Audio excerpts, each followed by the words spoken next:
Our keynote speaker this morning is Doug Piekarz, President and CEO of the Akron Zoo and a valued Great Lakes Biomimicry board member. Doug is passionate about making sure we remember where these bio-inspirations come from and the imperative of protecting wild things and wild places so we can continue to learn from biological systems. Doug. I'm really happy to be here this morning, and those of you who know me know how passionately I believe in the work that we're collectively doing here, because as Tricia just said, the bottom line is we need to continually work to build empathy for wildlife so that we can actually build value in the minds of our fellow humans to protect wildlife and wild places, because without that, effectively, we're all in trouble. And what I wanted to really focus on today is understanding nature's wisdom as a tool for a better future. We already have plenty of examples that those of you who are students of biomimicry will very clearly recognize, which is why you see the kingfisher on the front page. It's really the poster child for biomimicry today. But there's many other opportunities here as we go through this particular review. So what is Biocene after all? Biocene truly is ushering in an era of renewed life. We all know that effectively today, we struggle with human impacts on climate change. We struggle with global conflict. We struggle with scarcity of resources and, in fact, a very uneven distribution of resources across our planet. But then, as we move from those things that actually characterize what we have begun to refer to for quite a few decades now as the Anthropocene, where humans are the primary impact on the environment, we see a future where descendants of ours 50, 100 years from now will look back at this point in time and see the change that the people in this room and that we're reaching right now across the globe have been able to usher in, to recognize that this era of renewed life is the era of sustainable human living, is the era of valuing wildlife and wild places, and understanding that that value is what will protect life on Earth. This is a critically important shift, and it does start here. So, how do we as a species effectively innovate to intentionally move from the Anthropocene, where we as an individual species are negatively impacting nature, to the Biocene, where we as humans intentionally usher in a new era that really affects life on Earth in an incredibly positive manner? In other words, instead of negatively impacting life on Earth, all of us collectively together have made a decision to positively impact life on Earth. Well, the bottom line, we can go back to our good old friend Einstein. You can't solve a problem from the same consciousness that created it. You must learn to see the world anew. This is the passion and the importance of biomimicry's impact on research and development, because there is no other body of knowledge globally that possesses 4.5 billion years of trial and error. There is nothing. And if we continue to lose this potential, it's at all of our risk. So let's take a word and a practice out of Einstein's book and begin to look at this anew and deploy biomimetic principles across the board, because we have the potential to make a substantial difference in unique ways that effectively were not human-driven. They were naturally driven. To see the world anew, we would leverage the results of planet Earth's 4.5 billion years of research and development to address challenges of life on Earth today. Currently, there's an estimated 8 million potential options. Why 8 million potential options? Because the estimate of individual species on Earth today is roughly 8 million species still alive. And I'll get to the sixth mass extinction and its impact on this body of evidence later. But as of today, we have 8 million options to be able to leverage to help us solve problems for humanity and for the planet as a whole together. And there are exponentially more, as John mentioned, one of them, exponentially more resolutions in the fossil record to individual issues that we're facing life on Earth. And right now, quoting Carl Sagan, living species are the exception, extinction is the rule. Because across the last 4.5 billion years, as conditions on Earth changed, for whatever reason, and I talk with my hands, so I'll be hitting the mic again, for whatever reason, as conditions changed, so did life. And life faced new challenges that it needed to be able to respond to in order to move forward on this planet.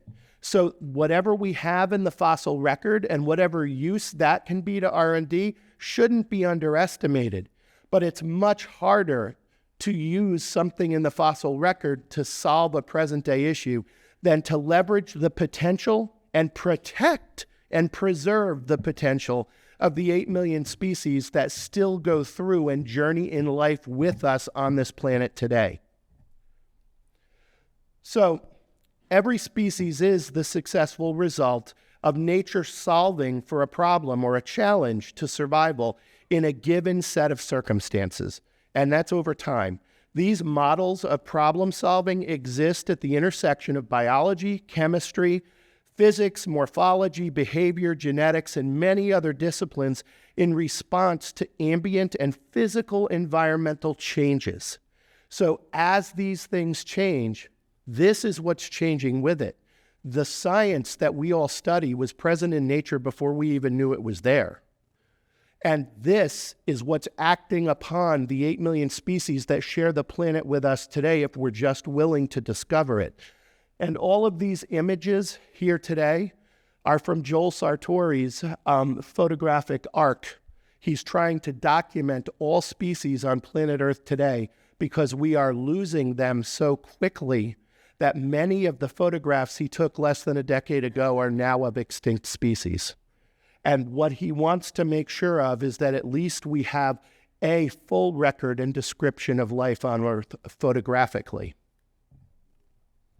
So all of this sounds good, right? So now what are we going to do? Well, you've got to frame the challenge that you're seeking to solve.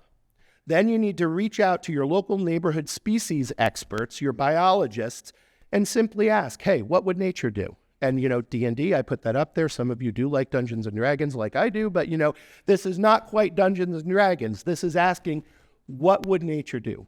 What did nature do? So it's not even necessarily a future asking question. It's about where can I go to find a model of life on Earth that represents a species that solved the challenge that is in front of us today.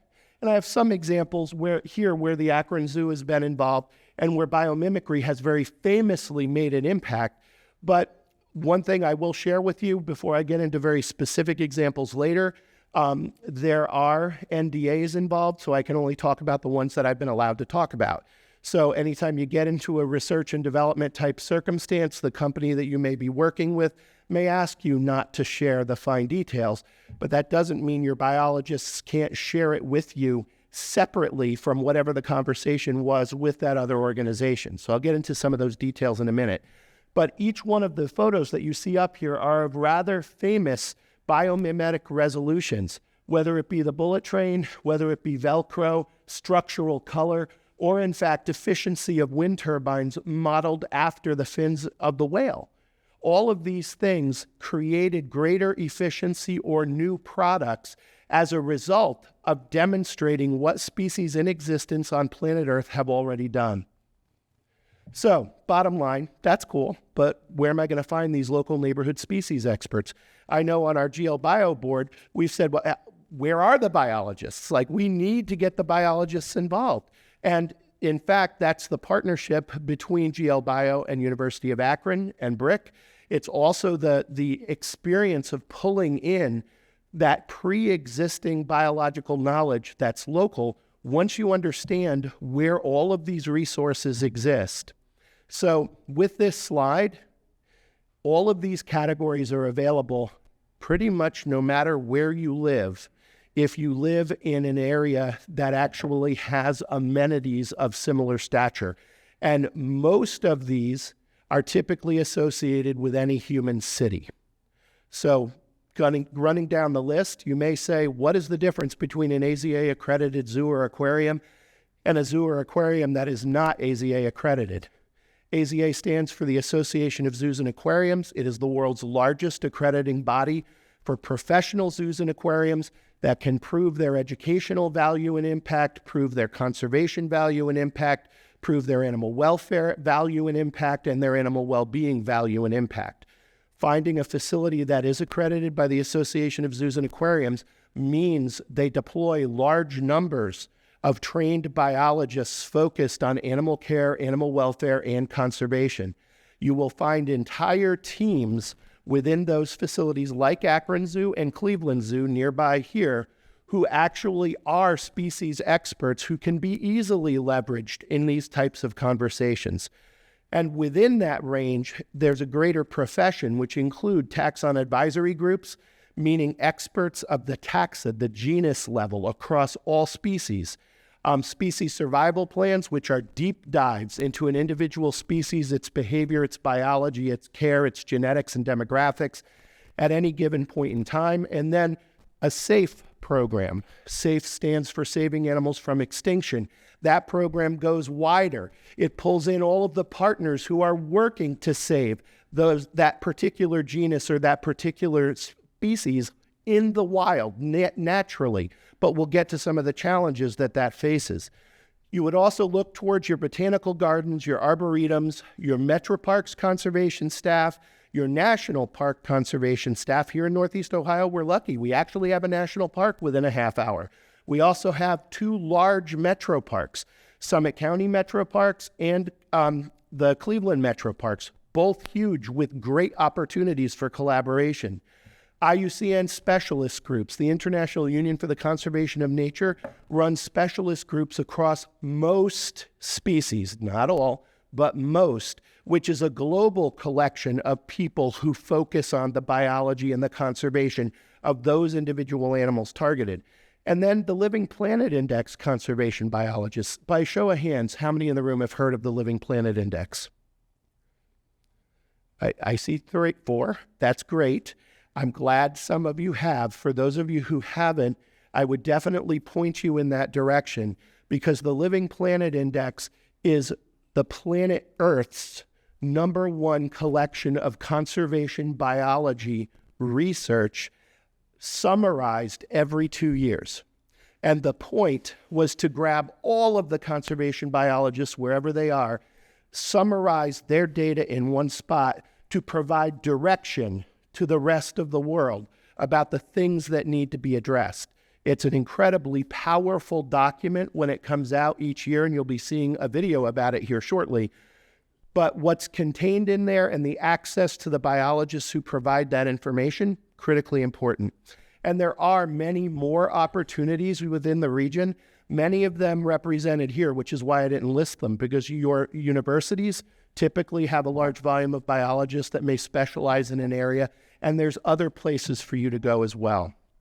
So looking at Northeast Ohio as an example, you have Akron Zoo, you've got Cleveland Zoo, the Cleveland Botanical Garden, the Holden Arboretum, Cleveland Metro Parks, the Cuyahoga Valley National Park, Summit Metro Parks, and the Cleveland Museum of Natural History as organizations that might not typically be thought about to be tapped in a situation like this, but each one of them have staffs that are very specifically geared towards deep knowledge of individual species. And I don't know if Gavin's here. Is Gavin here? No? Okay. Well, like you can find, there's an example at Cleveland Museum of Natural History where his entire focus is invertebrates, specifically dragonflies. And I mean, he could talk to you for hours and hours and hours about that individual group of animals. So depending on what you're looking to leverage to drive solutions, you may be able to find it much closer than you think. These organizations also want to help because they see themselves as directly connected to needing to build value for wildlife and wild places. And they will see this R&D work as a unique way to build value for wildlife and wild places in the business world, since it is the business world that is one of the primary areas of conflict with nature. So creating that greater understanding can have a huge impact. So, 2 examples at the Akron Zoo specifically. The first one up here was a New York Times article. This was a hunter at University of Akron actually studying bird nests in our North American songbird aviary. And the point was, how do bird nests that look like just somebody dumped a whole collection of sticks in a tree, yet it's resilient enough to last in 60, 70, 80 mile an hour winds, constantly moving, rain falling on it, and yet the parents can still incubate the eggs and raise their young safely in such a structure when we build everything so that it's solid and, it'll stand up to just about anything but one earthquake and everything comes down. Like the feeling was there is some sort of resolution here in this type of study, and that's ongoing work, and we did not have an NDA, so I can actually mention that one. And the other picture up here of our penguins, you might say, okay, well, who's studying penguins? Well, NASA came in and said, we'd really like to understand what it is about the Humboldt penguin. And this is really any penguin. It's not just the Humboldt. But how is it that the Humboldt penguin can go from air to water without making a splash? Because as spaceships re-enter atmospheres, they're moving from a vacuum into another phase, and we would like to reduce the friction as they re-enter. And the end result of that study, it ended up not being a whole lot about the internal system of the animal, but more about the structure of its feathers and how it keeps the bird dry and warm even when the water temperature is incredibly cold, and the cutting that the feathers offer as the bird goes from air to water actually moves apart the water as a different phase of movement without the splash. So less inertia. Just 2 very important things that we found here that really led to different thinking. The others, I'm going to talk for a second about non-disclosure. Many times if you're working with a large company and they're looking to protect what they're developing in R&D, they will bring you in, and my team, those here today, have been part of this. So Autumn and Vince up front, the NDA is really there to protect the work that they're doing outside of the biological knowledge that may be shared. But it does limit what those who are involved in these types of circumstances can then share publicly, because we do need to honor those non-disclosure agreements. So, why are we willing partners? And I'm going to speak of a global why here, because all of the organizations that I shared with you, the types of organizations, are very, very interested in their missions, which typically focus on conservation, either of broad areas, of groups of species, or of life on Earth as a whole.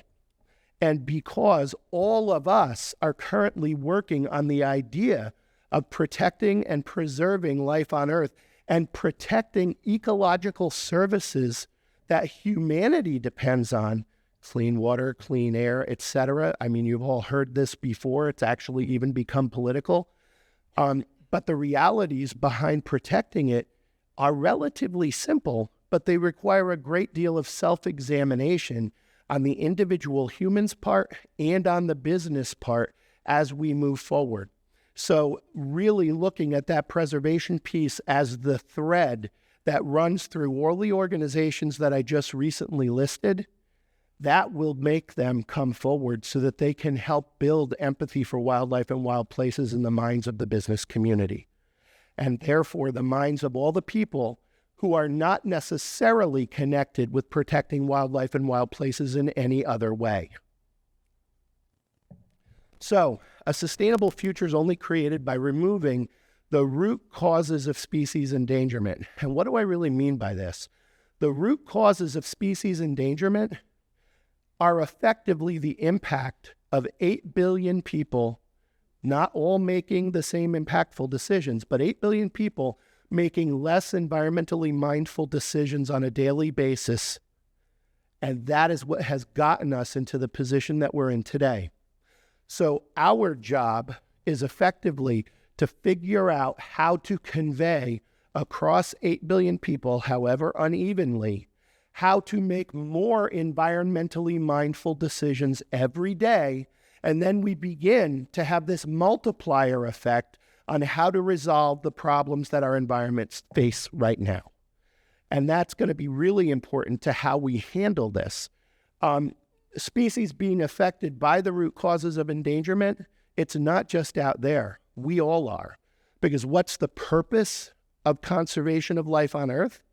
It's so our kids have a future. Because if those environmental services collapse, are all of you ready to figure out how to mechanically replace them on a global scale? No, that conversation isn't even real yet. It is being referred to as we look forward in a futuristic sense, but wouldn't it be better, less expensive, and more impactful if we worked to preserve what is here right now? And that's a question that we need to sit with.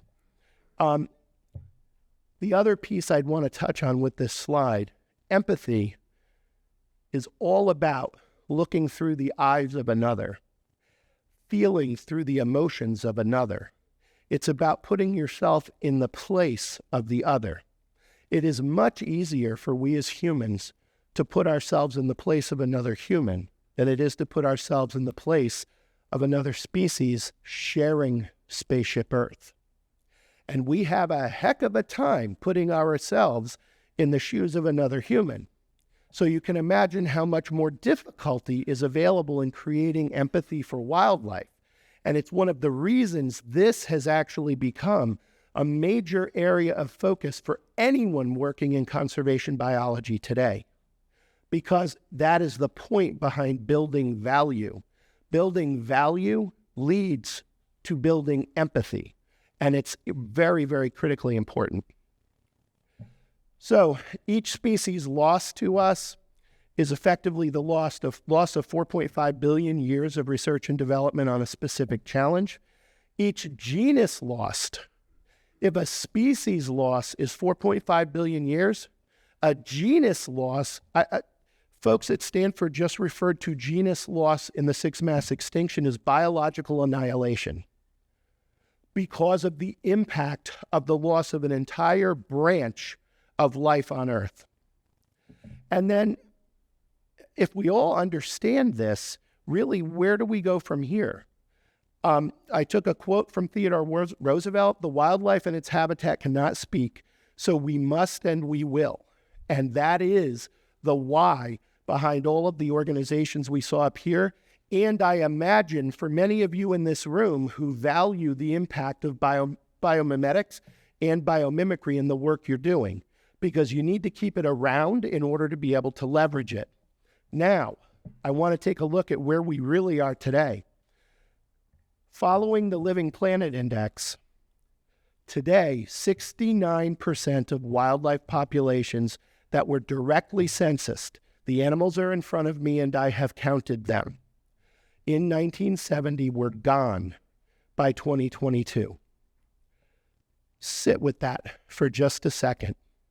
69% of wildlife directly censused in 1970 is gone today. Less than a human lifetime. That kind of loss would typically happen over geological time. The other point I'm making up here, as you can see by the first chart, we go back 20,000 years utilizing our knowledge of the fossil record. 1% of vertebrate land animals on Earth were humans. 99% were wild animals. You take that into today's terms, 1% of land animals, vertebrate land animals, are wild animals. 99% are either humans or the animals that feed them. Huge, huge shift. And the reason that all of those organizations that I shared with you are immensely interested in building value for wildlife and wild places because we need to protect that last 1%. And if I take this back to 2015, you'll see in the last slide, which is 2022, we were at 1%. In this slide, we were at 1.5% of the biomass of terrestrial mammals. And we've lost 0.5%, so 33% of what was there just 8 years ago. This is a constantly rolling boulder picking up speed. The sooner we build empathy for wildlife and wild places and we actually act to preserve wildlife and wild places in a grand scale, the better. The bottom line is we know based on clear evidence that we're presently in the middle of a sixth mass extinction. It's clearly documented. Who's going to survive? The generalists who can reproduce very quickly and also respond in a general manner to whatever the changing conditions are. So we're putting ourselves in a position now where unless extreme response today is taken, where we will end up is with an awful lot of coyotes. We will end up with an awful lot of waterfowl that can produce 8 young 4 times a year. We will end up with all of these R-selected species because they're the only ones that can change fast enough and feed on just about anything as the environment changes around them. And I'm going to leave it there because I got that in the back of the room. I'm going to say one more thing, though. For those, how many, by show of hands, have heard of the 30 by 30 challenge that the United Nations has put out? 30 by 30, and I'm glad to see a few hands in the room. 30 by 30 is a challenge to all of humanity to protect 30% of the Earth by 2030. And it is a biological imperative at this point in time. Every organization that I shared with you here, Akron Zoo included, I have personally and organizationally signed on to that support. I would recommend, if you don't know anything about it, that you check it out. And I'm happy to talk on breaks and through the next 2 days to give you more detail. But thank you very much for having me this morning. I truly appreciate it.